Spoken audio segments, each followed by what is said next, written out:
Okey, dah tahu, dah tengok video waktu terbaik untuk membeli emas. Sekarang anda dah ada emas, bila waktu terbaik untuk jual pula? Okey, ada 3 perkara yang perlu anda ambil kira. Yang pertama adalah sudah capai matlamat anda. Jadi penyimpan emas dia ada matlamat sendiri.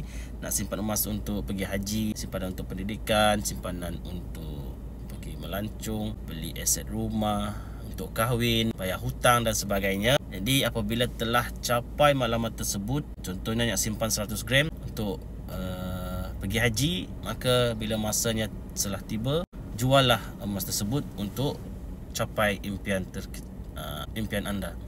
Okey, yang kedua, ada peluang untuk tukarkan emas ni kepada aset yang lain yang boleh jana keuntungan yang lebih baik, dan ada peluang yang terbaik untuk gandakan simpanan anda. Okey, contohnya beli hartanah bawah harga pasaran, okey, buat homestay ke di tempat yang strategik, okey, dan boleh dijadikan sebagai modal pusingan bisnes, tapi kan pastikan bisnes anda yang betul-betul boleh buat duit.